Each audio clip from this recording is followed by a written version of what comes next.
Hey everybody, welcome to Sunday service. We are deep into December and we've got a special guest today, Mr. Michael Zuber, all the way from, are you all the way in NorCal? What would you consider, where would you consider you're from? Oh yeah, you're from, Michael? I'm the Bay, man. Come on, I'm from the Bay. NorCal You're from for the Bay, but you've got an awesome office where? Fresno, California. Yep. Which I've been to, and I think it's a super special office. I had a lot of fun there, but Michael Zuber is best-selling author. You guys will see his YouTube channel. He's actually been like pumping out some amazing content, not just the last couple of weeks, not the last couple of months, for a really good amount of time. If you guys are not following this man, you need to. I almost want to change your handle on your moniker right there from Michael Zuber to your Instagram name. What is your Instagram name so I can pop it up on the screen? One rental at a time. One rental at a time. Mm-hmm. Let me pop that up on the screen, guys. Welcome to Sunday service. We're just giving a couple of minutes to get everybody in here.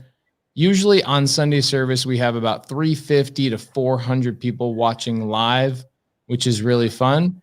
The problem is when you go live, it takes people a couple of minutes to get into the show. So while we're doing that, Michael, what are you doing to wrap up the year? Are you guys slowing down, or are you guys getting ready for next year? Are you working harder? What's the next 2 weeks look like for you? The good news about my business is it's not calendar driven, so it doesn't change because it's close to December 31st or January. In fact, I break down my life into 13-week chunks, and it always for me it starts December 1. So I've just started a new 13-week cycle. So I have a series of goals. I talk about them every Sunday, just like you do Sunday service, and they're health goals, business goals, cash flow goals, helping people goals, charity goals. But yeah, I've lived in a commission-based world for the last 25 years, and I've always run my life in 13-week chunks. So that's what I do. My life's 13 weeks in duration. I'm in now just starting week 3 of a new period. So tell everybody why it's 13 weeks. 13 weeks because it's a calendar quarter. I was in the software sales, and we have a fiscal quarter. 52 weeks divided by 4 is 13. That's how we're paid. That's how we're rewarded. And frankly, that's how we're fired.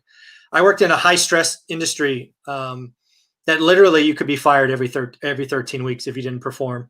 And not only did I perform, I crushed it for many years, helped other people do it. And now, I'm helping in a different space. But yeah, it really helps. I think a year is too long for most people, right? Everybody's coming up on January 1st, and a gazillion people are going to be putting out New Year's resolutions, and they're done by the 15th of January. I live in 13-week chunks. I break down things into weekly components. That's why I actually go on my YouTube channel. I did it I think at 4 o'clock today, and I break down all my goals every week. Every week like clockwork. You'll hear me say, I did this one well, I did this one bad, I did this one well, I did this one bad. And it holds me accountable, but it also shows people what it takes to build a portfolio, to run a business. It doesn't mean sit down January 1 with a mimosa and say, hey, I'm going to lose weight and I'm going to kill it in real estate. And you don't break them down, right? Those are interesting goals. Those are nice, but you got to break them down, right? Okay, you want to lose weight. Well, what does that mean? It means I need to eat better and work out. Well, okay, what does that mean? Well, that means I need to get up at 6 a.m. 5 days a week. I need to cut calories from 3,500 to 2,800, whatever it is. It's the same deal if you want to be in real estate. What does your business need? Do you need to talk to more sellers? Do you need to do more mailing? Do you need to do more driving for dollars? What is it? How are you breaking it down? I'm not going to be the number one this or that in my market. That's cool, but you got to break it down in chunks, and that's just how my mind works. Kind of been programmed that way by lots of tremendous sales leaders over the years. Michael, I consider you a friend, so I'm going to treat Sunday service this week more like I'm talking to my buddy. Sure. This is actually getting me interested. Okay, because you know how sometimes you'll interview people and you're like, okay, I know this will help the audience, right? But guys, Michael Zuber has done a tremendous amount of real estate. This man is unbelievable. And when he speaks about something, I truly get interested. So now I'm interested. I'm truly interested. And this is what I'm interested about, is that people want to have these big, long, drawn out goals. So Michael, if I come to you and I go, hey, how do I break down my next 90 days or my next, in your world, your next 13 weeks? Mm-hmm. I'm brand new. Actually, guys, everybody in the audience, okay, I want to get some comments up on the screen here. Okay, we're now trending towards 175 people. Things are trending. We're going to be at 300, 350 pretty soon tonight. So please like, comment, and share.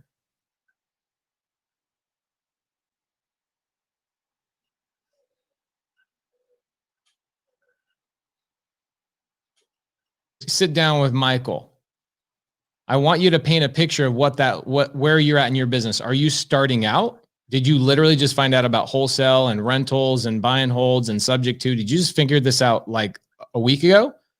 Or have you known about this for 6 months? You still haven't gotten your deal. I want to see where the audience is today, because what I want to do is I want to pick a few of those people out. And we're going to talk about some 13-week goals that Michael would think are good goals for those people. What do you think about that, Michael? I'm down, man. I would love to do that. I'd love to help people. Absolutely. Please. Cool. So while we're finding out what everybody, where everybody's at, I'm going to say this one more time, because now we're trending higher. Where are you at in your business? How long have you been in your business? And what are you currently struggling with in your business? I want to know that. Drop it in the comments, because we're going to pick a few people out of the comment section. But while we wait for people to do that, I want to point out something really, really cool that our community did. Michael, I know it's Sunday, so I don't know if you've been following our Instagram today. Have you been? I have. I saw what yeah, please do. That's so I'm going to cool. share this real quick. I'm going to do a little screen share and show you guys something that our community has been working on the last couple of days. Very, very special. So about a week ago, my Northern California and my Southern California accountability groups, they did a thank you party for me and a couple of my team members. And we had like 200 people on a Zoom, and NorCal and SoCal, all my students in NorCal and SoCal were basically just saying, thank you so much to your team and everybody for the year. We know that Pace doesn't like gifts. So what we did is we put $1,000 together that we want to give to a charity in your name or in Sub 2's name. And I was like, wow, that's like the greatest gift of all time. So I then decided, because Jamil's birthday, which, Michael, you've met Jamil, we've been to your office up there in Fresno. Jamil's birthday was Saturday. So I said, I'm going to do this crazy 6-hour Zoom just for Sub 2 and Astro, just a private event all about how to get your first deal, how to start. If you're brand new and starting, what is that all about?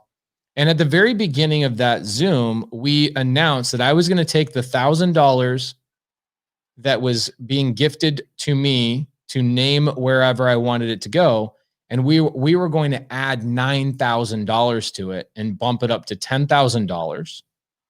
And we were going to give it to Miles and Denise. And Miles, for anybody that doesn't know this story, it's up on the screen right here. Miles, about 2.5, 3 months ago, was driving home from the gym, and a drunk driver going 90 miles an hour hit him head on. He woke up in the hospital. Okay, guys, I love these comments in the side chat. By the way, I'm going to highlighting those. We're going to go through those with Michael here in just a minute. So he wakes up in the hospital. Every bone in his body is shattered except his spine and his skull. Everything is just completely shattered. So fast forward, he ends up losing his leg. He ends up getting amputated. Jamil and I make a special trip to, fly. We flew out to Atlanta, drove over to Greenville, South Carolina, went and visited him. And I was amazed by his spirit. His wife didn't tell him we were coming. I was coordinating with his wife. His wife didn't tell him we were coming. We just show up, walk into his room, and there he is in his bed. And he's got his laptop with him. What do you think he's doing? He's working. He had just lost his leg less than 30 days ago. This is a physically fit guy. I mean, he got hit and lost his leg because he was going to the gym. He ends up losing his leg. This guy is working even after what just happened to him, which is so funny because I know you mentor a lot of people, just not even so much a mentorship program, but you have an office where you said, I'm going to cultivate all this community here in Fresno, and I'm going to let people use my office. I'm going to have a contractor in here. I'm going to have an Airbnb guy in here. I'm going to have a wholesaler, and I'm just going to create like a brotherhood of sorts. So the people who are going to work, and the people who aren't going to work. And it's always the people that aren't going to work are always going to find an excuse not to work, right? And so here's what happened with Miles. I walk in, and here he is with every excuse you could ever imagine. Not even excuse, reasons, right? They're not even excuses. They're reasons why you shouldn't be working. And if you look at the photo, you can see his skin has been grafted from all over his body to keep other parts of his body alive. This guy is sitting here with a finger that's barely working, and he's actually going through the computer, and he's finding other people who are amputees in his local area to network with them and build it, like be part of the community. You know, he's just that guy. So Jamil and I left feeling ultra touched, and Jamil tells me, he goes, that was honestly one of the best things that could have ever happened to me in my whole life. So I knew that it would be kind of a cool birthday present to let Jamil know that Cody, Matt, myself are going to donate on top of what my sub 2 students were donating. We're going to donate $9 grand to make it an even 10 grand. So during this Zoom, my student, Kelly Hanno, she goes, you know what? Why don't we open this up to a GoFundMe account? And so over the course of the last 24 hours, there's $10,000 that's already sitting to the side, not even in this GoFundMe account. And now the community, a lot of people right here on this Zoom, or I'm sorry, on this live right now on Sunday service, they donated. We have how many people donated? I think we have 150 something people have donated. We won't go into all the people's names, but check this out. Let's see. Oh yeah, it's right here. 170 people donated right here, guys. 170 people. Thank you so much. We have raised $13,000 from those 170 people that are going to Miles and his wife because they have no income. I think they're going to ultimately find out that this girl that hit him might not even have insurance. And so it's a horrible situation. He's lost his ability to produce money for a short while. And so the community came together, and between the 13 grand that the community has put together for the 170 donors and the 10 grand that we've put together, we're at $23,000 for this family. Now, I don't do that to toot my own horn or, hey, look what we did. I do that to show what a real estate community really can do, is that we don't let people, especially the people who don't have excuses, the people that take action. So everything we're going to get into with Michael tonight, he's going to be talking about goals, 13 weeks. I'm loving this topic, by the way. And the number one recipe on top of whatever he's going to talk about, because I'm going to let him talk, is step one's got to be action. Okay. And the action takers are blessed. And so, guys, thank you so much. I just wanted to publicly thank everybody that has donated to this. Thank you so much. I know that Miles and his wife have made messages into our private Facebook group, and it's been a really, really good, heartwarming experience for everybody. He's being blessed because he's an action taker and he's inspirational. He's not making excuses. He's being blessed. And so just let that be the first lesson for the night, is take action. So I'm seeing some amazing stuff on here. Okay, so let's jump on here and let's take some of these comments. Michael, if you see any of these comments that you really like, let me know, but I see a whole bunch that I really like. Okay, I'm just going to start popping a couple of them up on here, okay? Sure. Rylas, Dana, by the way, big fan. He's one of my probate attorneys. We've done a lot of deals with Rylas. Big fan of the daily financial news and Michael Zuber. Great to see you on Sunday service. Okay, so LP Reviews says he's a few months in. Great. I need a little bit more detail. Adrian Jeffrey says 2 deals in, ready to do a subject 2, struggling to know how to fill out the paperwork for subject 2 and creative finance. That's pretty easy. Find one of my students. They'll help you out. Darren Talcott says, doing this full-time a year now, chasing first deal, no excuses, a 990 challenge, still chasing. Darren, I think there's like 4 or 5 deals you're really close on. I'm not going to jump into yours. I think we're going to jump into somebody who has a little bit more detail. 3 months in, still working towards my first deal. Found out about real estate investing 5 months ago. Just joined my company with another investor real estate agent to both productivity, to boost. Oh, I see. To boost productivity. So, Michael, let's take somebody that has a 9-to-5 job. Yep. Okay. Somebody has a 9-to-5 job. They found out about real estate 3 months ago. It doesn't even matter what real estate, fix and flip, rental, wholesale, from your experience level and the type of investing you like to do. If you could talk to somebody that's 3 months in, hasn't gotten their first deal, has a 9-to-5 job, and maybe a little bit of a budget to spend on some marketing, what would you say is a good set of goals to have in a 13-week period? Or would you tell them to do a year-long goal? No, 13 weeks. Always 13 weeks. Always 13 weeks. You need to set a goal. You need to hold yourself accountable. If it's too long, too many excuses. It's not okay. A month is too long. You need to look at yourself in the mirror every week. For me, it's Sunday. I don't care what day it is. Pick a day, but it has to be religious, right? So whatever day that is, 13 weeks is the answer.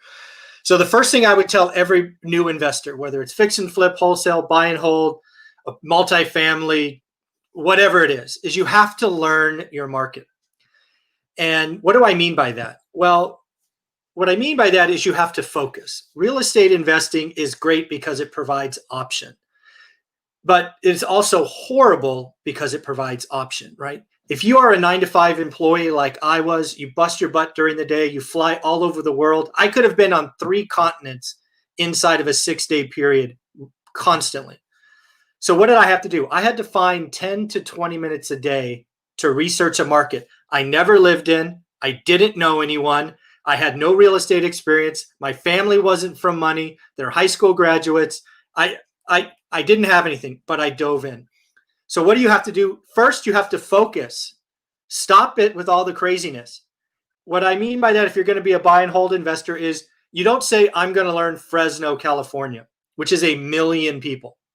No, you say, I'm going to learn 93703, which is the Mayfair district.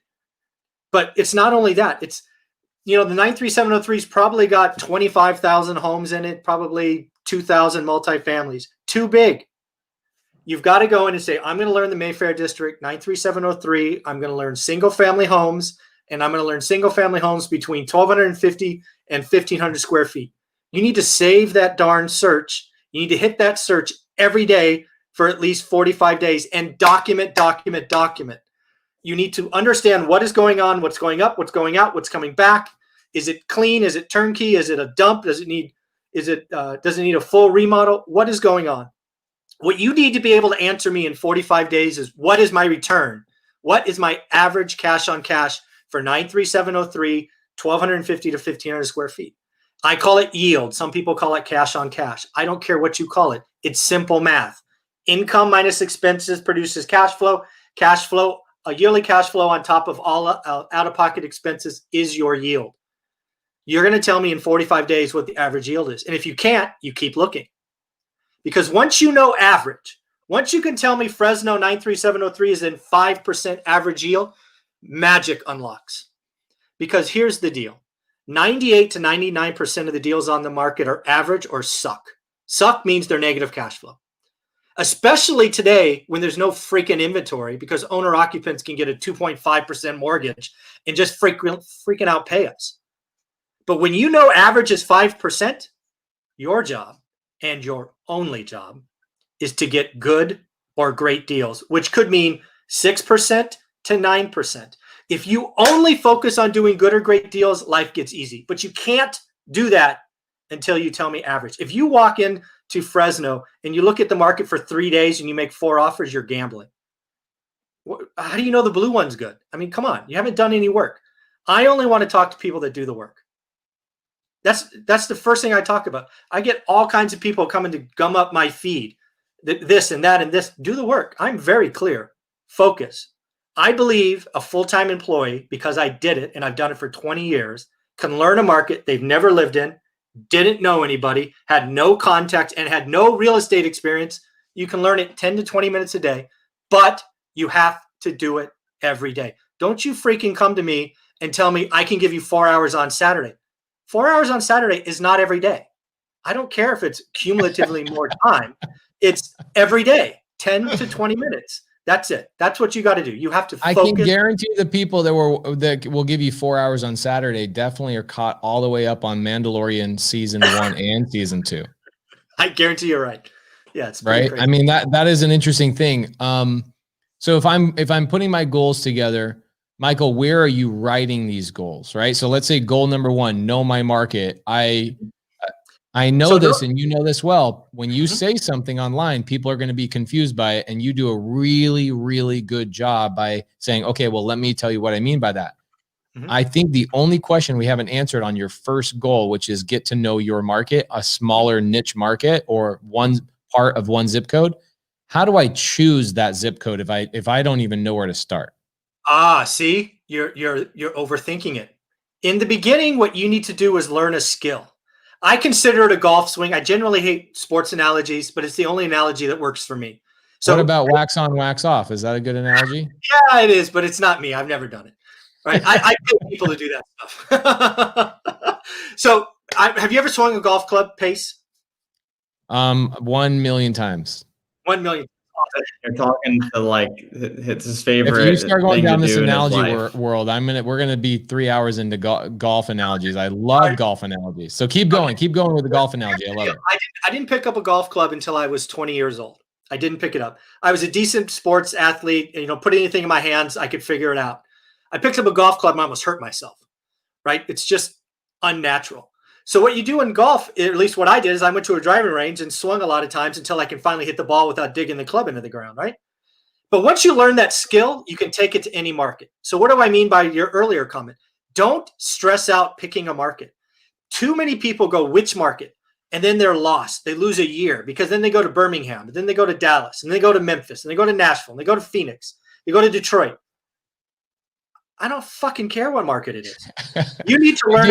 I really do like this analogy, and here's why.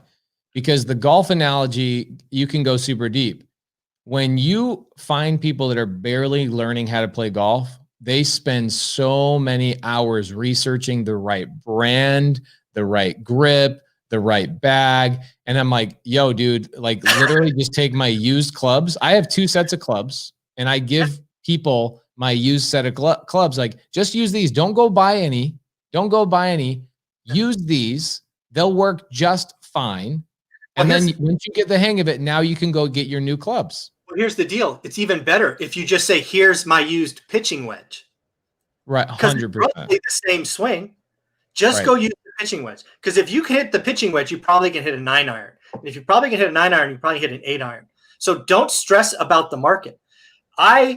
You need to learn the skill of learning a market. And the only way to learn a skill is to repeat it daily.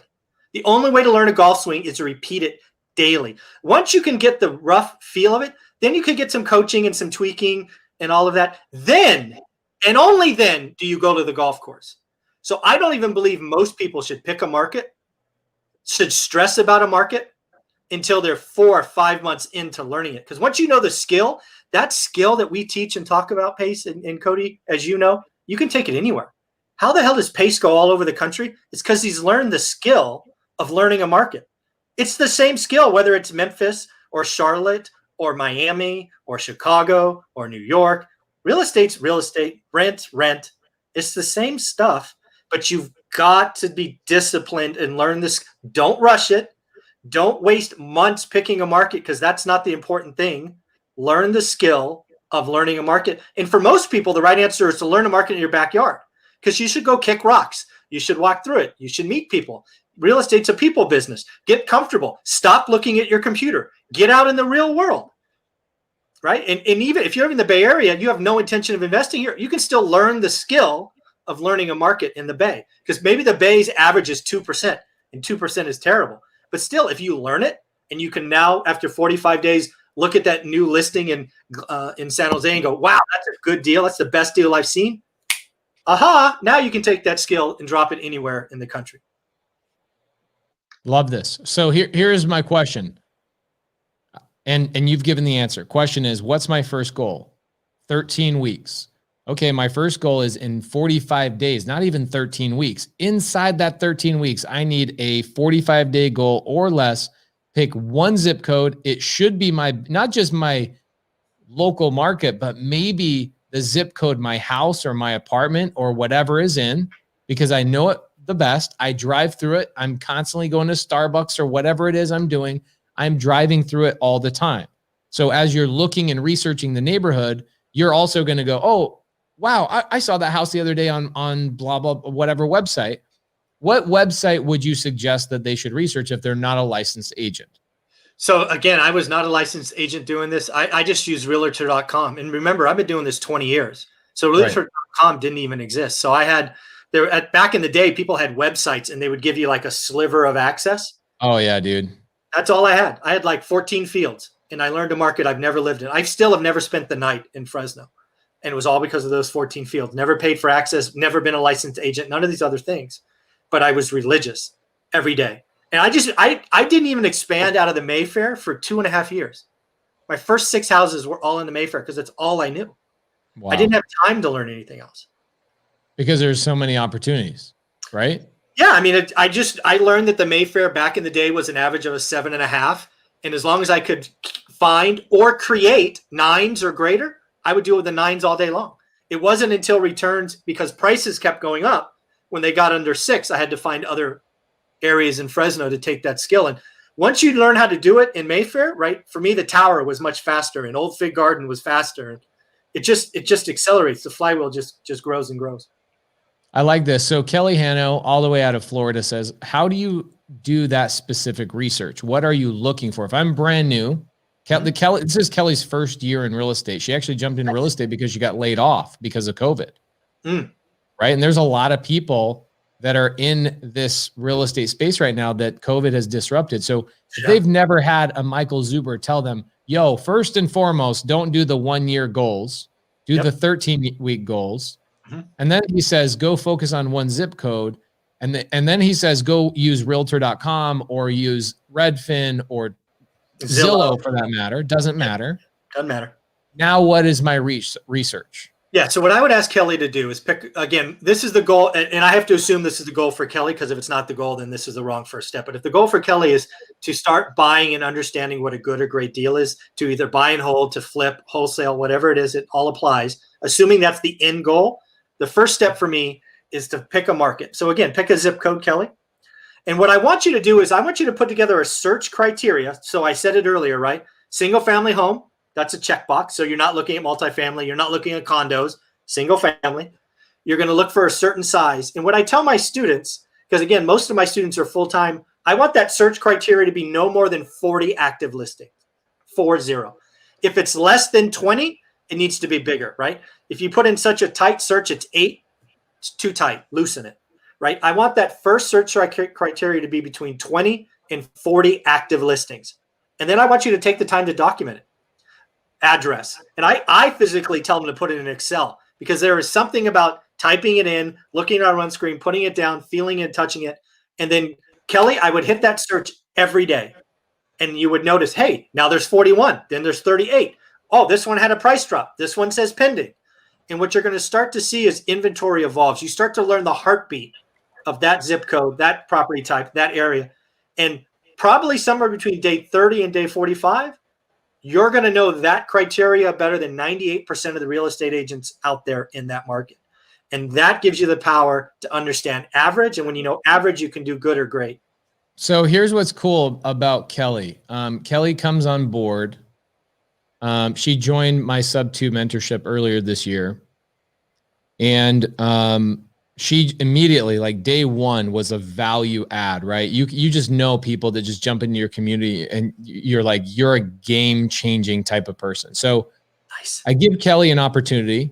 Her and I have a one-on-one, 4 months after she joined the mentorship.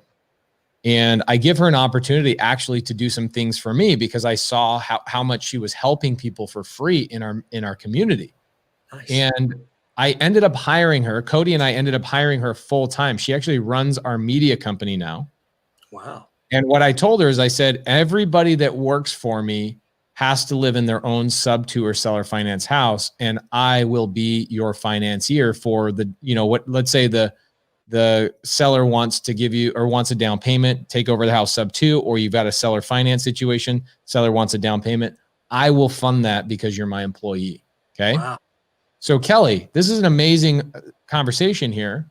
The universe had to have Michael on here tonight to let you know I told you, I said, go find the area that you want the house and we'll start having people look for the opportunity. So Kelly, what is the zip code that you want to live in? Maybe not where you currently live, where you're renting, but find the zip code you want to live in, and let's do the research. You should be the all-seeing oracle of that zip code, right, Michael? Yeah, that's the idea. Yep. Do you think she could accomplish that in 45 days? Absolutely. Yes. Given what you've told me about her, I would be shocked if she doesn't do it in 45 days. Yes. If she has a couple of questions, where can she find you, Michael? Well, you can always find me. Probably the easiest way to direct message me is Instagram. So one rental at a time. She can obviously get my email address through you. I'm fine to connect her, give her my phone number, whatever you like. I'm always game to help people that are referrals from my friends like you too. Love that. Thank you so much, brother. Here's the thing is, guys, look at the bottom of the screen. One rental at a time is his Instagram. So go check that out. Look at this. Roldan says, this is top of the line Sunday service. Thank you for bringing Michael to the show, because after all this business is about is building wealth at the best approach, and the best approach is doing it one rental at a time. I love that. So that's one goal. If I'm brand new and I'm 90 days in, I've got a 9 to 5. I love that goal. Go and learn one zip code. And as you say, the heartbeat or the pulse. And if you do that for 45 days, you will know that zip code better than 98% of real estate professionals. Amen. Well said. You know what I love about that, Michael, is just the confidence that it gives you to make decisions when buying. Because what I've found is with a lot of new investors that they may be too timid to pull the trigger buying a deal. But when you know the data, you know the research, you did the research, you put in the work, that you see a deal, it stands out. It's like you look at it and 10 other eyes could be looking at that deal and it's a deal immediately. And that's something that, I found with Pace and myself, there's certain areas of town here in Arizona where I don't even need to comp it. I hear a number and I know that's a deal, the done deal, contract it. So I just think that, especially being new within those first few months in the business, the confidence that it instills when you know the area. When you're an expert in that area, it just brings so much confidence behind you. Cody, I'm glad you nailed it. I mean, that's the key behind one rental at a time for new folks. It is that confidence thing. And the other thing we all need to realize, and again, kind of the luxury of being the old guy on this call, is I've been doing this 20 years. So before the last crash, right? And there's still a lot of people out there that got burned in 08, 09. And why I bring that up is because I run into lots of people where one of the parties is gung-ho on real estate and the other one has some bad memories or some scars from the past.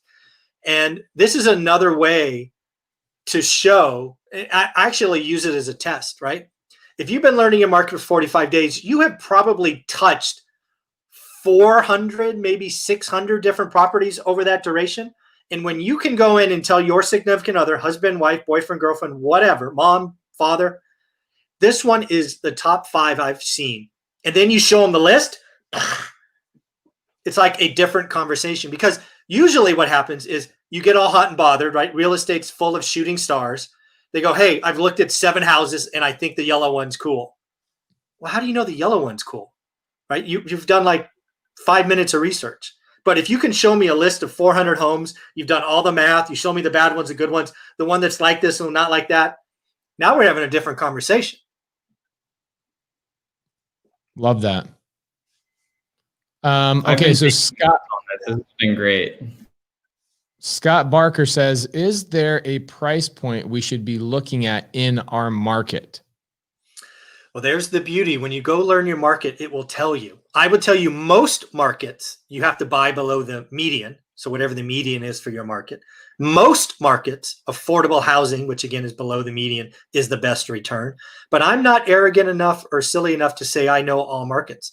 There may be some markets where you're going median plus, maybe it's the only new builds in the area, and you can get twice the rent because it's on a golf course or something. I'm not going to tell you what the right answer is. The math is going to tell you what the right answer is. In my market, my market today, it's usually about $180K house to $240. They'll rent between $1,500 and $1,900. That's kind of where my market is. And the median in Fresno is about $367, right? So I'm about 80% of the median. That's most markets, but the math will tell you. And I tell people to research it, right? Again, look at the monopoly board. right?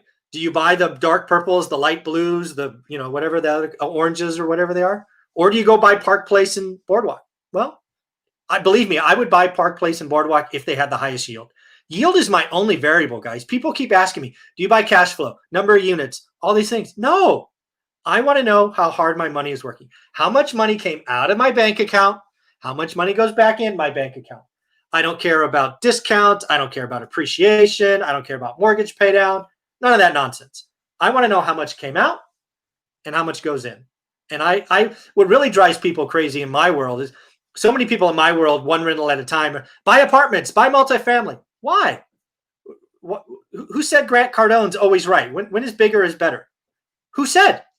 Right? He's right because he's better at marketing than most people. He's certainly louder. Yes. He's louder. Yeah. He's louder. And that's the challenge, is that the louder person can confuse people. And that just because that's his strategy doesn't mean that it should be yours. And it doesn't mean that it's better.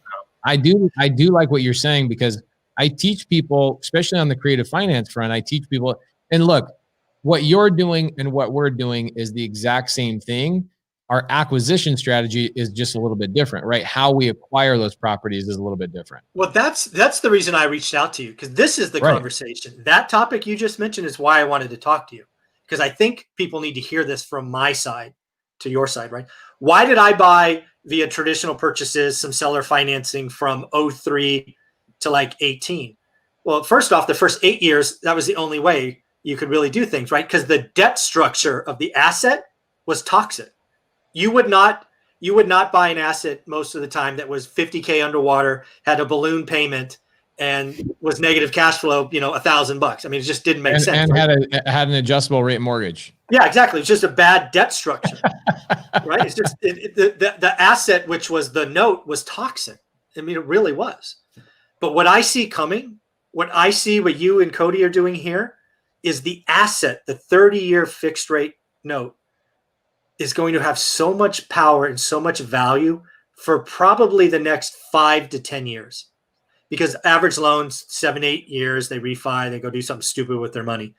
But it's just what happens. What's going to happen, though, is you're teaching people how to acquire property and hold them long-term and cash flow. What did I do? How did I build an 8-figure net worth? It's because I was able to secure assets. I was able to watch the market go up and down, move equity around, but I held long-term. I made sure everything cash flowed day one and held long-term. I believe subject to is going to be one of my number one strategies for acquisition of units from probably April of 21 to, April, December of 25 or 26. I really do. And that's why I'm following you and being a part of this, because do I want another mortgage? No. Could I get one? Maybe. But if I can control assets, cash flow, hold them for the long term, that's all I want. Do I really care if a mortgage is there or if it's subject to? I just want to control for the long term, make sure it cash flows every month, and then I'll dispose of the asset at some later date in 1031 or sell for cash or pay off the note, whatever. That's the options. And what you're doing in the subject to stuff is going to be the number one vehicle to acquire units, in my opinion, probably for the next 4 or 5 years. So, Michael, tell me what your thoughts are on this. I've been passionate about, Jory Alston. Mm-hmm.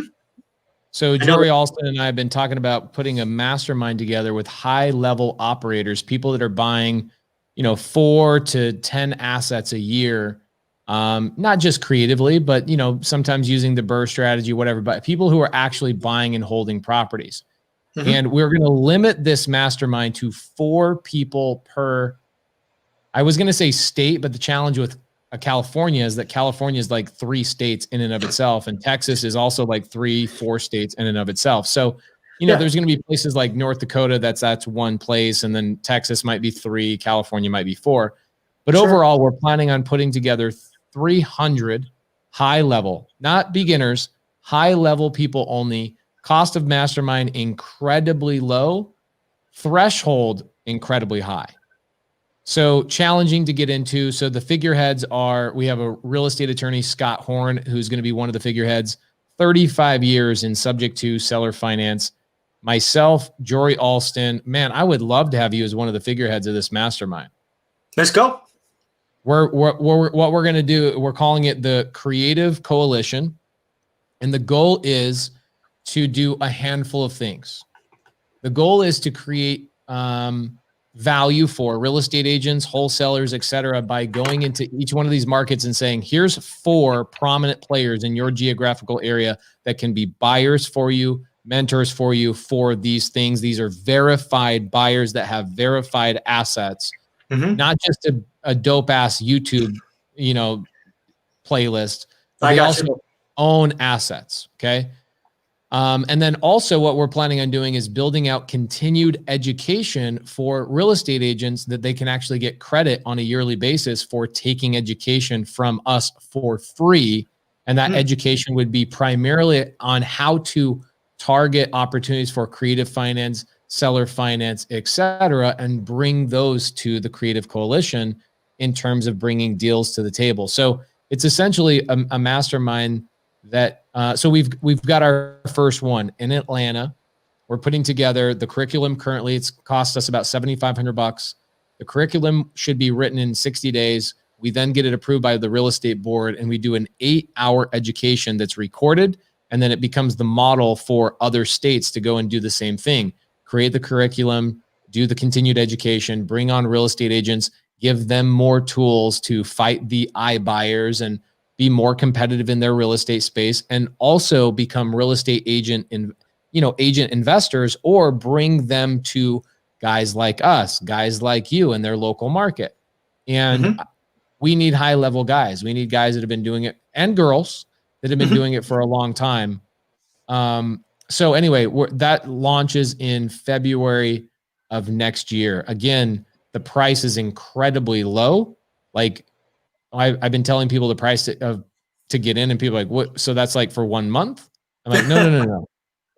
I'm over the masterminds of people showing up, and at the end of the day, you walk away basically learning that you just need to work harder, right? People go to these $25,000, $35,000, $45,000 masterminds on a yearly basis just to learn, I'm not working hard enough. I'm not doing this enough. I'm not whatever.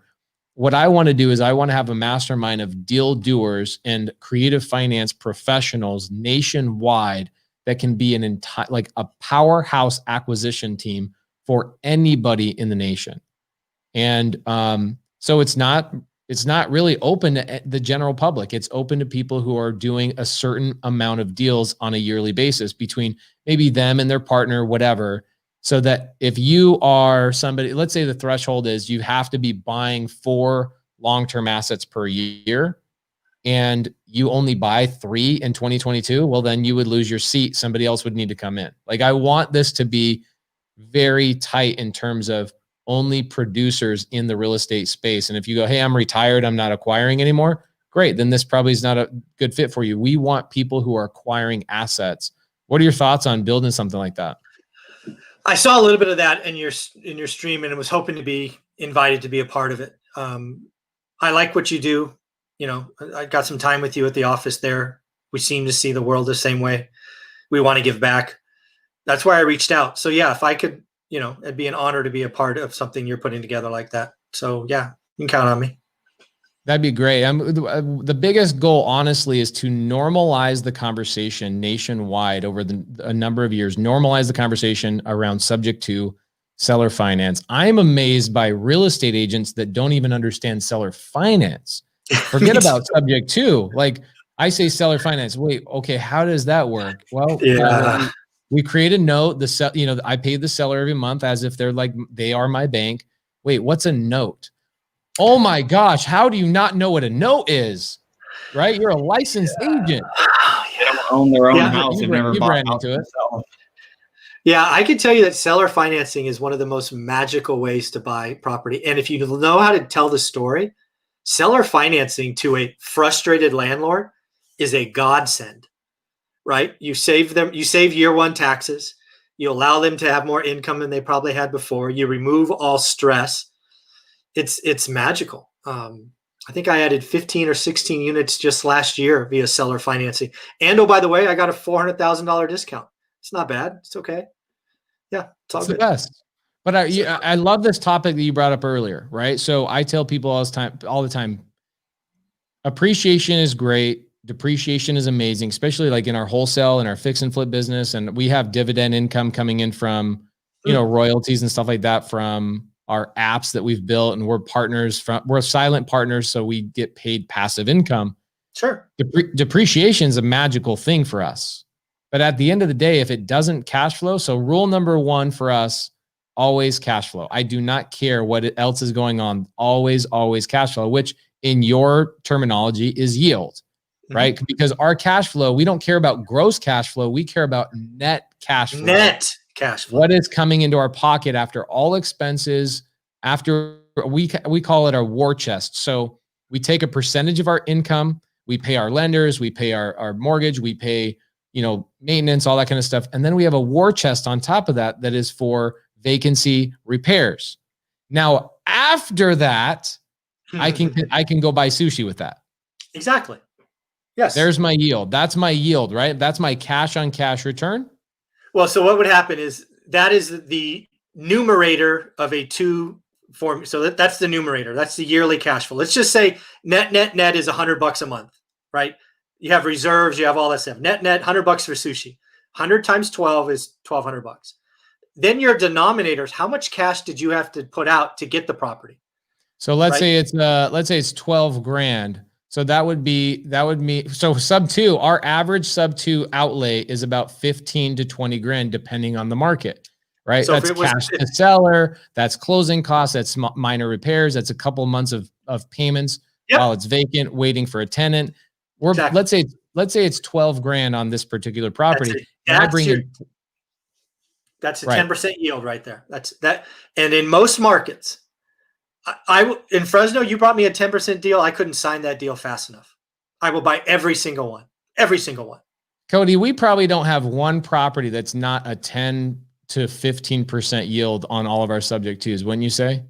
Even our properties that are outlays like look at our outlay on Des Moines. Our outlay on Des Moines, or what I call entry fee in my mentorship, our entry fee on that deal was $50,000. So what that was is cash to the seller. We also had to pay help them pay an IRS lien. We paid our commissions to our sales guys. We paid closing costs, renovation, a couple of months of vacancy, and then marketing to get a tenant. So our total cost, because that's something that a lot of people miss out on too, is they don't understand the total cost. What is to the penny? Did I have to buy a stick of gum on my way to the property to sign the contract? That better be in my cost and my entry fee, right? Totally agree. So our entry fee on that, we were 50 grand. And I would say, what do we net on Des Moines? Are we netting like $600, $700 on Des Moines? Yeah, I think net it's a little just under $600 a month. So that's kind of an average yield for us. Yeah. So 6 times 12 is 7,200. Yeah, that's probably a 13% yield. That's you're doing pretty well. If you can average double-digit yield, you're going to run a very good business for a very long time. Yeah, I would say we don't have one. And just another thing to look at with, doing creative finance deals is, which it didn't make any sense, Pace, when we were looking at the numbers originally on this particular property, but the seller had done a loan mod a few years back to reduce their mortgage to a lot lower amount than it should be for this mortgage. Like the typical mortgage in this neighborhood, for this particular property should have been $1,600 a month, but their mortgage is only $940 a month. So it just made the deal just super sweet for us. Nice work. So Mr. Zuber, so you're talking about, obviously you've been doing seller finance a lot. You understand subject to, what are your plans for 2021 and beyond in terms of sub two? What would you say would be your primary acquisition strategy? Is it joining the Creative Coalition and people bringing deals to you? Is it going out and going direct to seller through postcards and, direct mail? Or what are your thoughts on acquisition strategy? So I do no direct marketing. I do partner on marketing, like people at the hub. I'll do 50-50 splits and I get first right of refusal. I'm kind of lucky in that I don't have any employees. I don't want any employees. So for me, it's about growing my network. So being a part of the coalition is interesting to me because where I'm at in life now, I'm trying to create something that outlives me by 50 years. That's what I think about every day. What can I be a part of that outlives me by 50 years? Means I'm dead and gone, and my impact is still 50 years. That's how I think.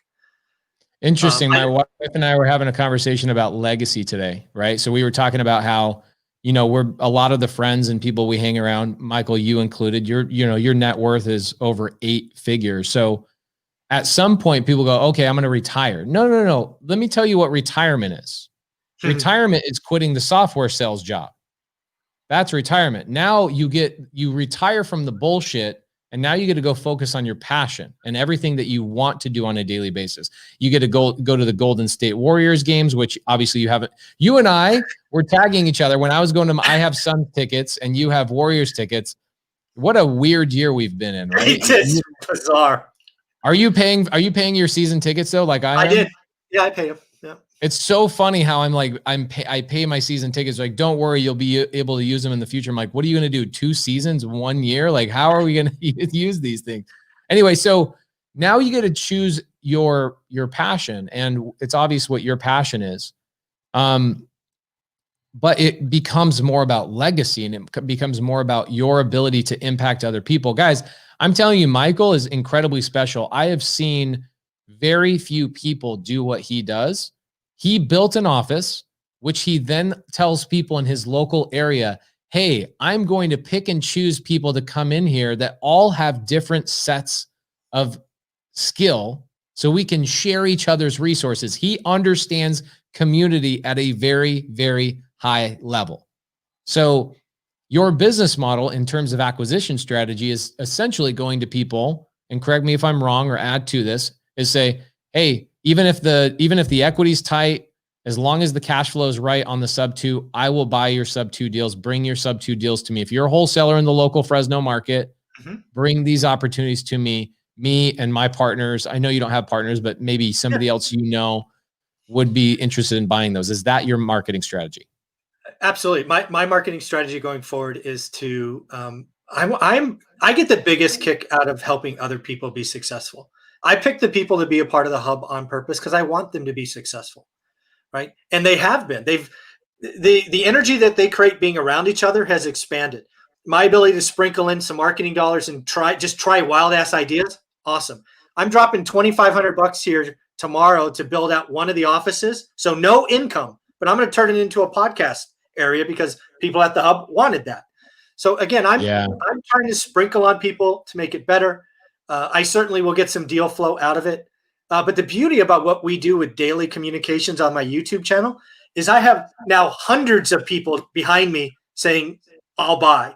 I've helped transact $2.5 million this year just off my YouTube channel for other people. And I didn't take I didn't take anything from it.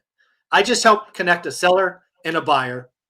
And that's a great feeling for me. And I didn't get paid a penny for any of that.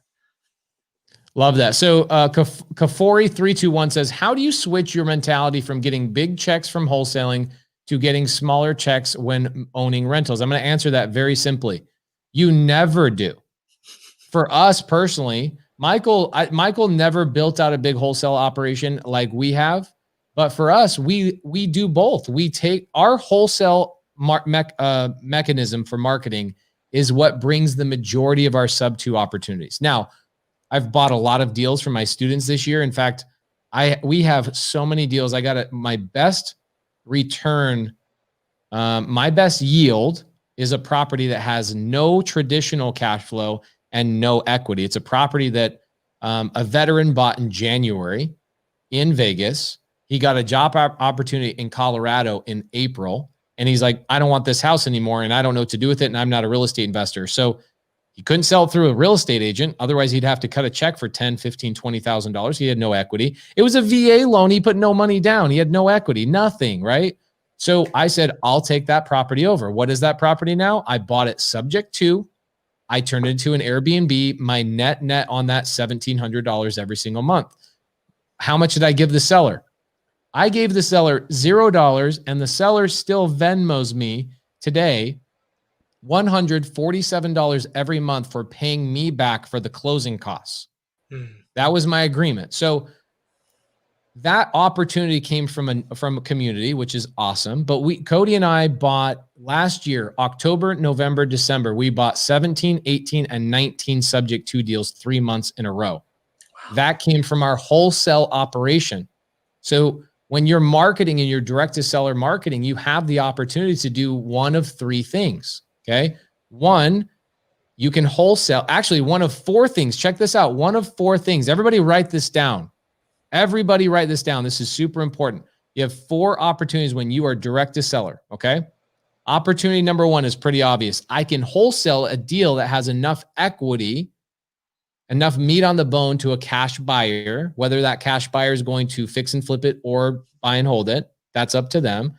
But there's enough meat on the bone. I can assign that deal wholesale. Okay. That's number 1. Everybody knows about that.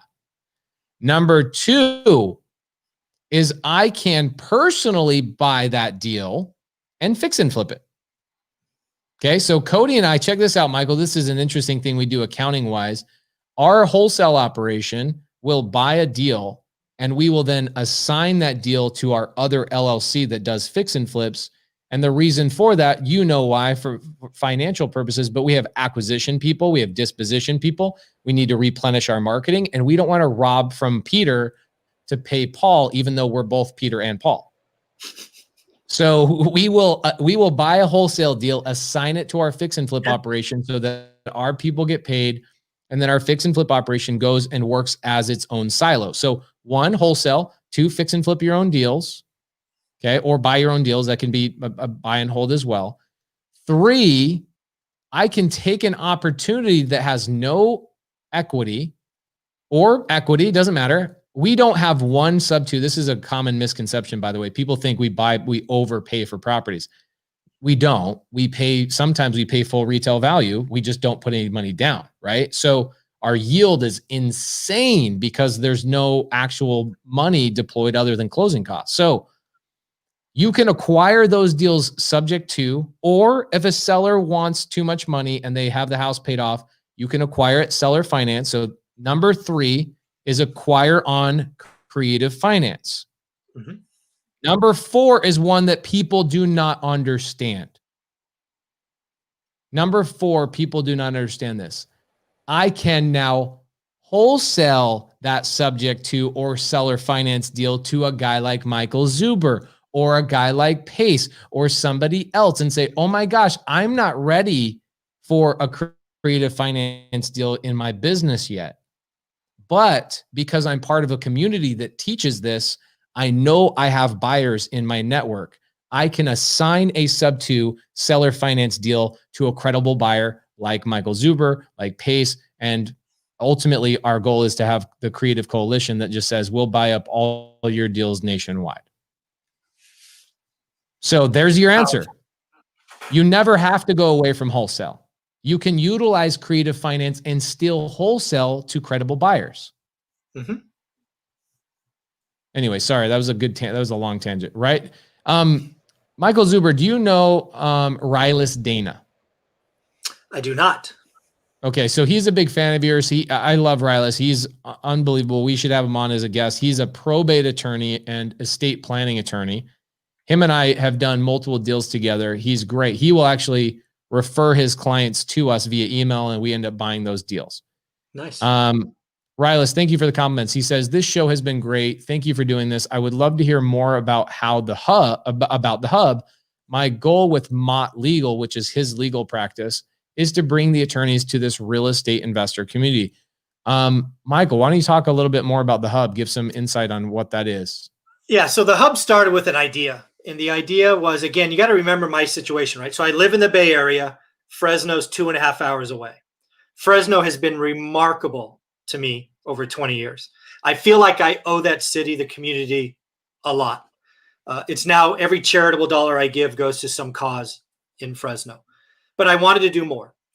And Fresno is a special place for me. It doesn't have the cachet of the Silicon Valley, LA, but it is a tremendous place for families to live. You can live there on $60K a year. Some of the hardest working people I know are there. So I asked myself a couple of years ago, after I left a 6-figure job, what can I do? So I came across this building. It's on a nice road. It's on Van Ness. It's right by the City College. That used to be a dentist office that was kind of beat to anything. So I worked out a deal. I bought it. I spent, I'm all in a couple $100,000, but it had offices, just like a dentist office, right? Little offices. And I looked at that building. I'm like, how can I help more people? And then I thought back to all the people I've tried to help online and all these areas. And it's like, you know what? So many people asked me to come to Fresno. And I was going to Fresno weekly, not for me, but for others. And I'm like, I know I can't do this forever. So why don't I create a building with people I trust, but let's staff it correctly. So what does that mean? That means I need a licensed general contractor because a lot of people don't have relationships in Fresno. So I had to find a licensed GC. That means I need licensed agents. And again, nobody works for me, folks. Nobody's part of my LLC. Nobody's part of this or that. I don't have a broker's license. I'm not looking to get paid anything on this. I'm trying to staff it with people that I trust, know, and respect, who I want to be successful. So licensed GC, licensed agents. Then wholesalers. Wholesalers have been wonderful for me in Fresno. They brought me great deals. I found 2 or 3 that I know and respected, and I want them there. Airbnb was a part of it. One of the best flippers in Fresno is a part of it. So again, that was a goal of mine. And I'm trying to just create a one-stop shop for people who want to help.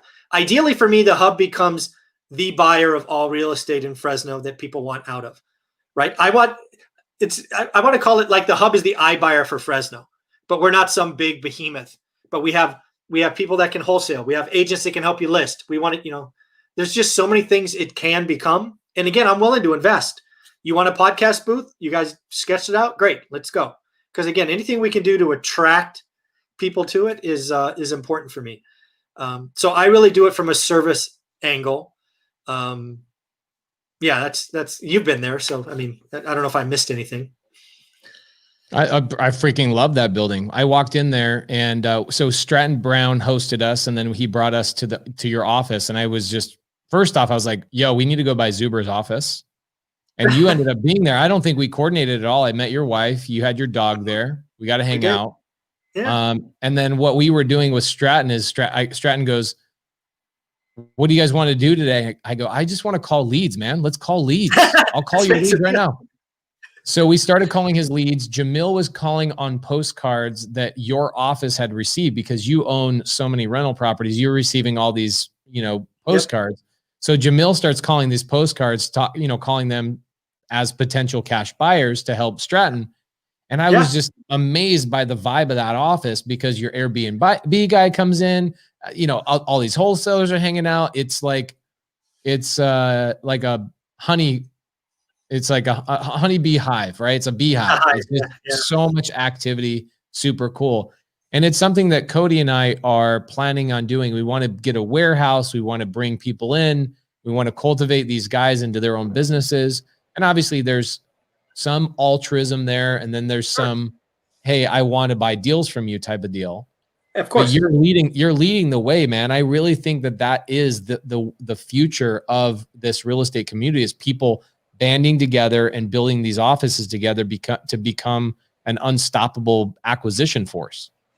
Yeah, really my vision for the hub, and I'm thankful it's come together. It could be better. Obviously, we'll be better next year. Was I wanted to be able to help everybody that came through the door. And help is the key word. Sometimes it's just, we probably get 50% of the people that come by just want to hear the one rental at a time story, get a picture, get a book, just be inspired to keep going. They want to feel better, right? So if we can take somebody from the outside who's a little nervous, doesn't know what's going on, we give them a little jolt of electricity to keep going, freaking great day. And then if we could take somebody coming in that's you can't sell or doesn't know what to do, or, one of the guys did a probate mailing or whatever it is, we just want to provide options. And when you can provide options from a good place, over the course of time, karma is going to treat you pretty well. So right. I believe in that. So we're trending towards 300 people. I appreciate you coming on here. Guys, we've got another probably 30, 40 minutes. Let's go through some awesome questions. Gaines City always comes with good questions. I love this question because I actually do not agree with Grant Cardone. What's your opinion, Michael Zuber, on Grant Cardone's don't buy where you live, don't own your home, just rent? Well, so first off, you have to understand the math that he is saying. So I get it. But I live in the real world. We're not all on paths to be billionaires. We do not have that. All of us do not have that desire.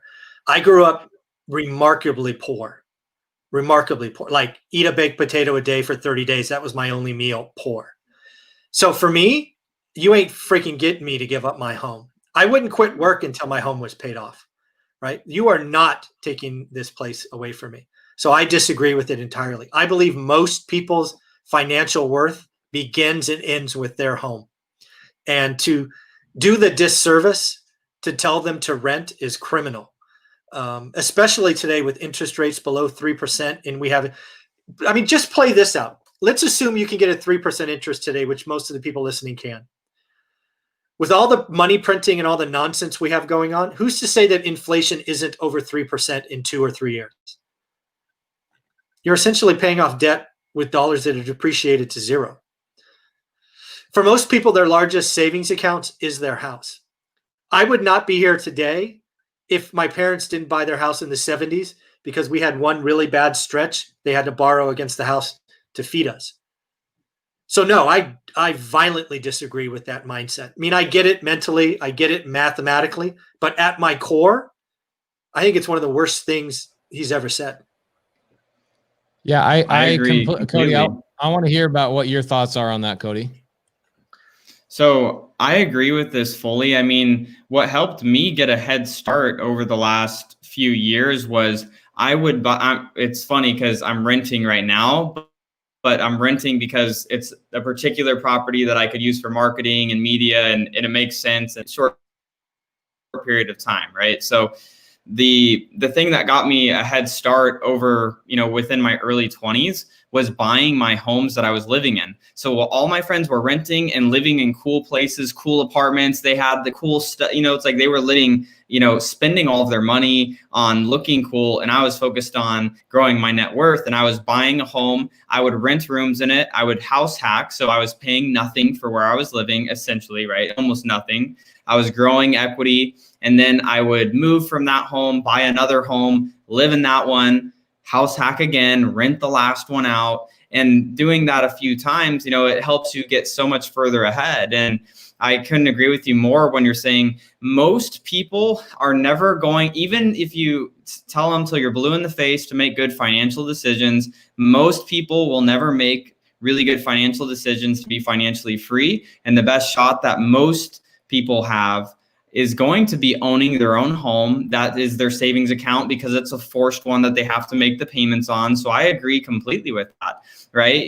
So it's, and the options you have with house hacking, obviously it's not as friendly if you have a family and kids and renting to roommates, right? But it's still a really great option for people. And so I think it's one of the best ways to get started in real estate in general. It kind of can get somebody's appetite wet for real estate, of buying their own home, living in it, turning it into a rental. It may not be the fastest way, but I think it's a great way for people to get started for sure. I'm gonna be a little controversial because you got a lot of people that are in here saying, "Oh no, it's not criminal to say rent instead of buy." Remember, you make money where you buy, not where you sell. You think it's smart to buy a house in Denver? Yes, actually, I think it is smart to buy a house in Denver. Even though the median household price in Denver right now is $600,000 freaking dollars, which is insane. People in California are like, "Oh, that's like a entry level home." I get it, but here's my belief on this: you're going to pay money regardless whether you're renting or you're buying. Right? So my thought is, why would you, if you have the choice, let's start with a couple of starting points, bullet points. If you have the choice to rent the same property or buy the same property, and you have the ability to do so, I would always suggest you buy that property, because when you leave, you can turn around and do what Cody's done. Cody, since I've known him, has bought 2 homes that currently are both rented out. He owned the first house when I met him. It's rented out. He then bought a sub 2 he moved into. He then turned around, rented it out. So the income on both of those 2 properties basically pays the majority of his rent in his penthouse he's in right now. So my feeling is, why would you rent? If you're Grant Cardone, my feeling is, why would you buy? The guy is in like $30 million apartments in Miami Beach, and he jumps around all over the globe. It makes zero sense for him to buy a property because most of his money is going into apartment complexes and building his brand and building his business. I get that. But again, let's remember, everybody. There's one more thing I want to say about Grant. And you got to remember, he's tying all this shit together. He talks down to single family homes. He calls them small. So the last thing he wants to get called out on is, hey, Grant, why'd you buy your home? So you got to remember, there's this bigger story that he's trying to stay inside. But the other thing, right there, actually, what was his first house he ever bought? Was a single family home. It's how he got his start. Exactly right. Exactly. The other thing, though, to the people going, no, no, no. I mean, there are times in your life where maybe it doesn't make sense, right? If you're going to be living in Denver for 6 months because you're on some kind of contract, then yeah, rent, right? If you don't know where you want to live in the country yet because you're just flitting about, rent. Right? There are great reasons to rent. That wasn't the question. The question was, what should you do? If you're at the point of life where you just want to flit around, then flit around. It's totally cool. But yeah, I mean, it's not a question. That force savings for most people. And like, let's put numbers on it for like, because home ownership, roughly 68% of people own homes. For probably 90% of those people, it's their largest financial asset ever. That's an amazing statistic. It's just amazing. That's a great question, guys. I love that question. A lot of Cardone comments. Ooh, check this out. Matt Beard. By the way, check this out. So Matt Beard, we just met Matt Beard about a year and a half ago. We're now business partners with Matt Beard in 3 different businesses. When we first met him, he was an agent, and he's like, I can't be an agent anymore. Teach me wholesale. So he goes out, takes massive action. The majority of those houses I told you, October, November, and December, that we bought, 16, 17, 18 homes each one of those months, the majority of those homes were subject to because Matt was out in the streets knocking doors. Nice. We were buying those deals from Matt actually running out and knocking doors on pre-foreclosures. Matt Beard, as a real estate agent, couldn't get his own mortgage because, again, isn't that funny? Real estate agents are the buyers and sellers of real estate. They're the conduit, but they can't even use their own income as validation to get their own mortgage. So he ended up buying his first home subject to is a VA loan, and it completely changed everything for him. So good point there. I love that. Let's see what other questions. I like this one, Pace. And isn't your single family house a liability, however? So Claudio, we weren't arguing whether a house is an asset or a liability. Obviously, asset is something that's putting money in your pocket. A liability is anything that money is going out of your pocket. The argument was, should you rent your home or should you own your personal residence? Primarily was the thing there, because it is a liability. Don't get me wrong. It's definitely a liability. The house that you live in is a liability. Yep. Thank you, Robert Kiyosaki, for enlightening all of us all those years ago. Yes. 100%. And Claudio's super smart. Love Claudio. He lives in Chicago. He works virtually in Texas, wholesale, trying to do more creative finance stuff. Super, super smart. He always comes with amazing questions. My question is, isn't your rental, it's not a liability in the sense that you have to do any of the repairs, right? But it is a fact that you're wasting all of that money. You're getting zero return on that money. At least for me, if I stay in my property for 30 years and I rent for 30 years, at the end of 30 years, I have something to show for my money. Yeah. So there's no question. Yeah. And you can also, here's the other thing, guys, that you can't do on a rental for new people. You can't go and get a line of credit against your rental. You can't get a line of credit. That saved my family. That's a personal story. So again, my family's bought a house in Sunnyvale, California, heart of the Silicon Valley, for like $30,000 when I was very young.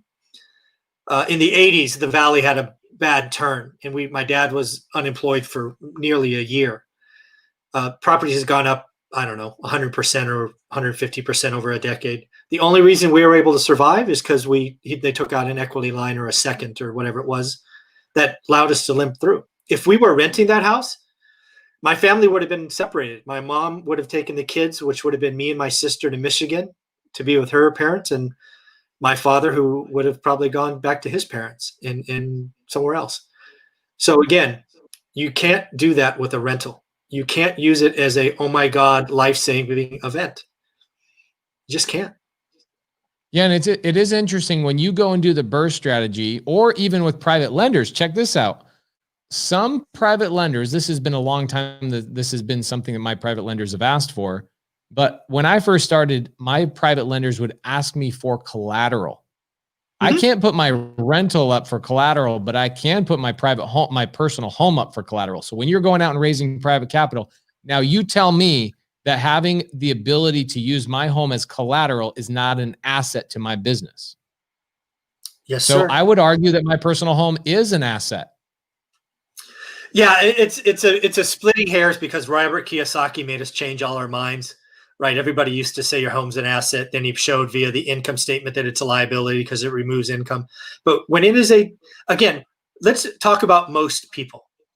It is their largest financial asset, and you can't argue that. Do you want to argue that the income statement, and again, I'm an accountant, so you're not going to out income statement, balance sheet, cash flow statement me. I get it.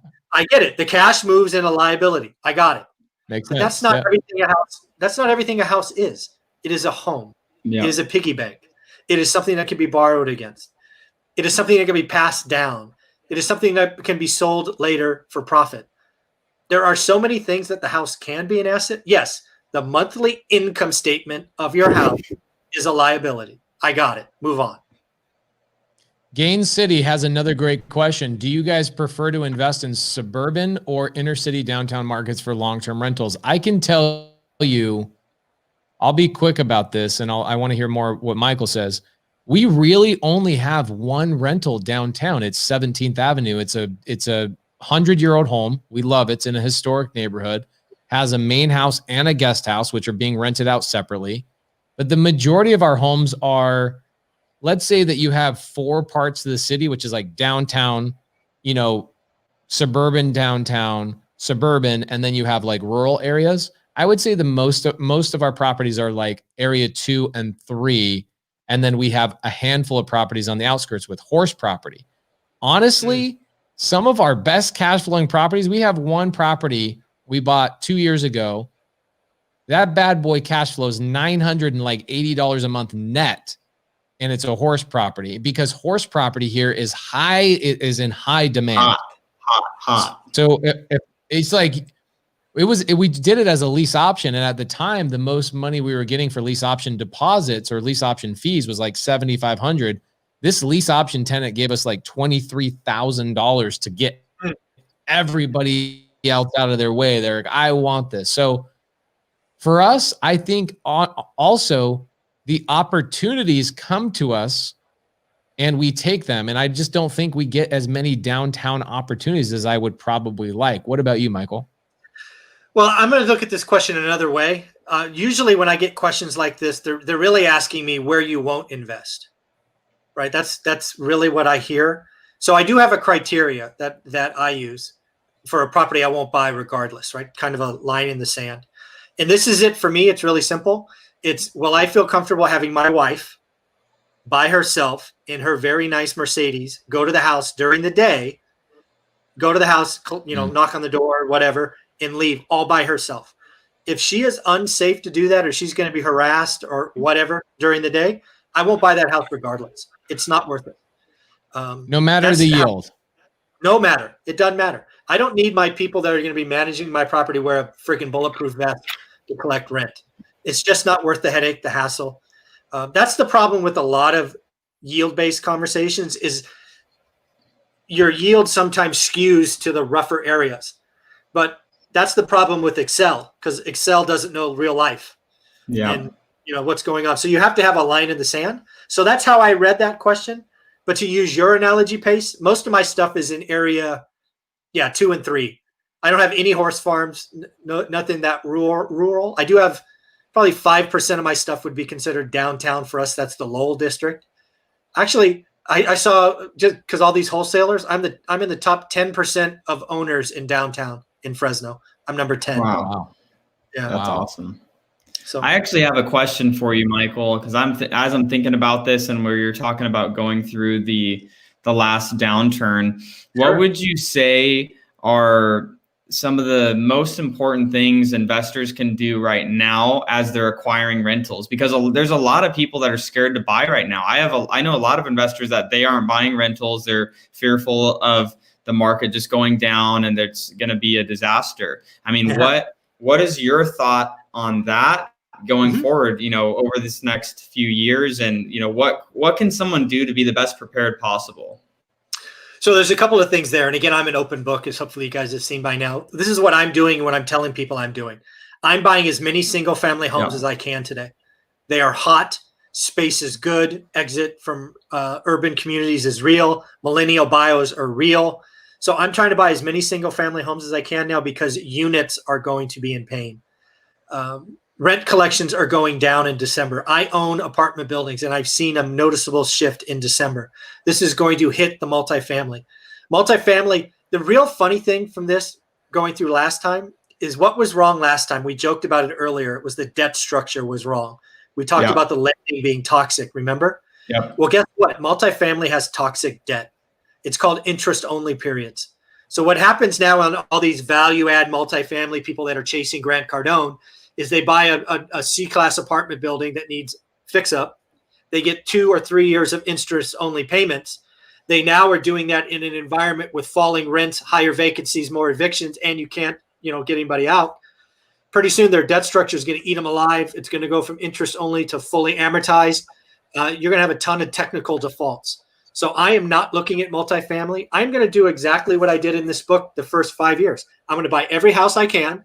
I'm going to hold for 5 to 8 years, and I'm going to 1031 into apartment buildings, and it's going to be amazing. That's what I'm doing right now. Houses. That's honestly our strategy right now is that I will buy at the very tippy top of the market as long as my yield is good and my interest rate is good. Our average sub 2 interest rate. Well, our average sub 2 interest rate now is 3.5%. Our average seller finance interest rate is 1.9% because we're getting some deals, $80,000 to $150,000 at 0%. We're getting deals in the 300, 400. We just bought a property in Ansley Park for $1.1 million. One of the most gorgeous places in Atlanta, turning it into an Airbnb. And that interest rate is like 3% on a $1.1 million home, right? I will buy whatever I possibly can, and we will do the same thing. Here's a question I have for you. Cody and I are big depreciation users. We will take depreciation. In fact, on some of our properties, we'll go take cost segregation on some of these higher end or commercial properties. You should. The main reason I bought that Ansley Park deal is our CPA said, you're going to pay taxes this year if you don't go buy something over $1 million like right now. So we bought the property primarily for depreciation. We will then 1031 to avoid the recapture, and then my inheritance will not have to pay the recapture payment. What are your thoughts on depreciation? Are you utilizing depreciation? Oh man, depreciation is a magical gift that never stops. Here's the real truth, right? I walk into January 1st, roughly. I can make between $250,000 and $300,000 and not pay a lick of taxes. There you go. Depreciation's awesome. People don't get it. Yeah, it's amazing. Okay, so Jonathan Dunn said, didn't you mention you typically don't acquire with a lease option? Yes, we very rarely. We only have one property that we own on a lease option right now. And we don't own it. We just have the option to own it, obviously. But check this out. This is an interesting story, Michael. So talking about due on sale clause, we have a property that we acquired. It was behind in payments, had arrears. We catch up those arrears. We close escrow. We transfer deed. Or we record the deed like 24 hours after we reinstate the loan. Okay. What happens is the bank is such a small bank, they physically had a manila folder on their desk And so like 3 or 4 days later, they go to their computer to manually reinstate the loan. And they go, oh, wow, there was a deed transfer. Okay, due on sale, whatever. A very long story short, we ended up calling the president of the bank, which ultimately was the owner, which was also the son of the original founder of the bank. That's how small of a bank this was. And he said, what would you do in our situation? We know the answer. I could easily deed the property back to the seller, rebuy it on an agreement for sale or a land contract or whatever. But the bank owner says, you know what? Why don't you buy this on a 15-year renewing lease option, and your option price is the remaining balance of the mortgage after 15 years of payments. So essentially, I bought it sub 2. The only challenge is I don't have deed, which means now I can't utilize depreciation on that one property. But I'm okay with that because every payment we make goes towards the PITI. And at the end of 15 years, we will have cash flowed, the property will have appreciated, and we will have paid that property down significantly. We will then sell the property on the open market, pay off the underlying, roll that profit into another deal. Yeah, so as you should. Very rarely, only when forced, will I acquire on lease option. We don't like lease options because we understand the power of subject to is I'd rather just control the asset and I'd rather just have my name on deed than ever have to refinance that home out. I'm not interested in getting a mortgage. So no, we will sell the property on lease options, but we are kind of going towards the route of another good question for you, Michael. See, you're like one of my favorite guests because I love talking to people who are doing the same thing we're doing and kind of this is why masterminds are so fun because you get to talk to guys who are actually doing deals, right? Mm-hmm. We are leaning towards a route of doing more Section 8. We currently, 6 months ago, we're doing 0 Section 8, 0. Now we're transferring to a little bit more and getting into it. What are your thoughts on Section 8? Do you have any Section 8? I am a large Section 8 landlord. Again, it's kind of my calling, frankly, again, given how I grew up. So I felt like when I made it, I had to give back. So of my couple hundred units, I'd say 35 to 40% are Section 8. All of my units are Section 8 available, meaning they're at the price point where if the applicant qualified or was approved, they could move. I'm a huge fan. But I'm a huge fan for reasons that most people don't get. Remember, I told you I live in the Bay Area, but I invest in Fresno. So what does that mean? First, it means I have a property manager who I pay 6 figures a year to manage the portfolio, right? So one of the things that I'm always about is check the checker. Section 8 allows me to check the checker because Section 8 will do an inspection and it will drive some of you landlords nuts because it costs you $100. I love the Section 8 inspections because I get to see if my property manager is doing their job. It's $100. They'll allow me to know if they're doing their job, and I get to call them out on it. And if the tenant's not doing their job, they need to wisen up as well. So I love Section 8. I love the yearly inspections. It is a tremendous program in this economy. I have not missed $1 from a Section 8 tenant in this entire. Cool is that? It shows up on the first or the day before. And the other thing we must realize is we are likely to be a community, meaning a country that has a growing housing affordability problem. And the Section 8 program is going to grow.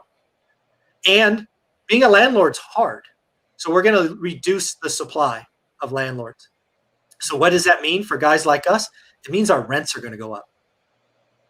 And if you have a debt structure that's fixed, again, I've been doing this forever, right? For 20 years. And I suspect rents are going to go up probably 20 to 25% in the next 4 or 5 years. Oh, my gosh. Absolutely. If your debt structure is fixed, that's all profit. It's amazing. Oh my gosh. There's so many deals that we'll look at that the cash flow or the yield today is maybe $100 net per month, but we know in 2 years we're at $350 and in 5 years we're at $600. Like you can really destroy just by holding and making sure. Obviously you want a net cash flow up front. You don't want to be hemorrhaging, but my gosh, the fixed debt is so amazing. Sabina, who is one of my students, she's in the DMV market. She loves Section 8. She says in Baltimore, Maryland, DC area, Section 8 inspection doesn't cost anything in their area. That's pretty cool. I want some of that because I spend, I don't know, $6,000 a year on those damn inspections. So are all of your properties in California? Because I always bust my students' chops that are trying to buy properties in California. I'm like, guys, if you're just starting out, do you really want to invest your money in California? Michael, you're pretty amazing proof that people are crushing it as landlords in California. Yeah, I mean, California this we should just have this conversation, right? Texas versus California. I mean, I get it, right? Okay. If the answer is who can get you out, who can get a bad tenant out faster, Texas wins. Hands down. It's not even a contest. I mean, in fact, in Texas, you probably can get 3 people out before I can get 1. I mean, it's better. But there's a problem with that argument. That means you're a pretty shitty landlord. You need to have your job as a landlord is to control your yes answers. I have a very tight box. I say no to more than 50% of my applicants. Most landlords don't do that. I have a very high bar to get in because I know, because I am in California, if I pick a bad apple, it will take me months to get them out. So if you have good tenant screening, you have good tenant criteria, yes, some people still slip through, but it's all good. But then what does California give you that Texas doesn't? California gives you cycles, right? And if you dance through the raindrops, if you learn your market, you can do exactly what I did. Get in houses. Houses go up. You 1031 out of houses, you go to apartments. Housing crashes. You come in, you get hard money, private money. Housing comes back. You go into multifamily. I could not have retired financially free by being in Texas. Now, the other thing that people don't get that's not good for Texas, y'all reset your property taxes every year. I have Californians who bought in Austin and Dallas 10 years ago that were killing it, that now have negative cash flow because property taxes are up. That is a really strong point. So, yes, I will take the tenant hassle, but I fix that by being a smart landlord and not saying yes to everybody. In fact, I say no to more people than I say yes. And I have the cycle at my back. I buy what's cheap. I sell what's expensive.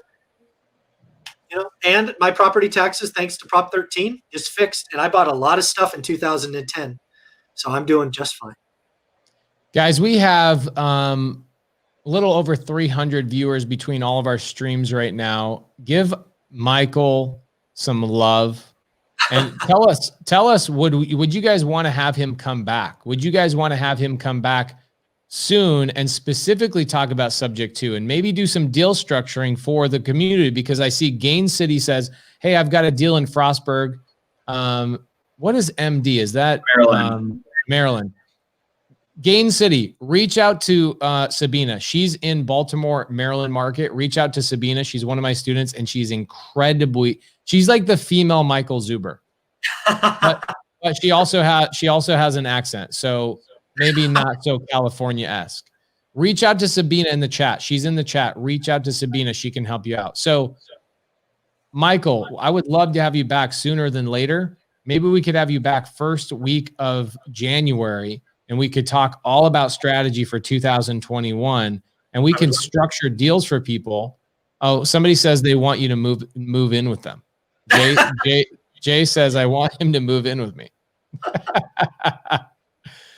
Guys, give this man some love. We have time for one more question. We're actually over our time, but this was so fun, actually fun for me, because a lot of times we're talking to people that have recently done some deals, and I rarely get to talk to my friends on my podcast that are doing a lot of deals.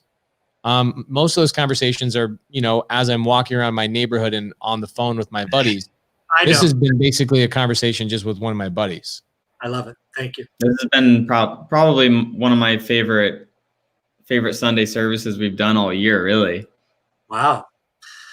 I'll come back anytime you guys want. Perfect. So Claudio, okay, here we go. Here's our last question of the night. What happens? Oh my gosh. This is like, I've answered this 1 million times, and today is going to be 1,000,001. service? I think it's just like a reoccurring question every Sunday service. Yeah, so let me answer this for everybody. So what happens if a seller files bankruptcy during the sub-2 agreement later on because he is it is part of the seller's debt? Here's what happens.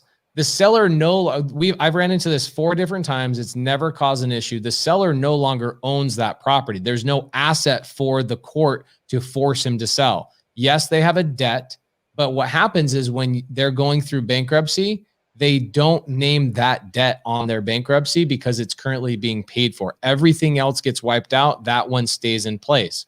It gets approved by the bankruptcy judge. I've never seen it not happen that way. Now, it's more likely to have an issue before you close escrow and you become the owner of that property than it is for it to become an issue afterwards. Because afterwards, guess who the owner of the property is? You are.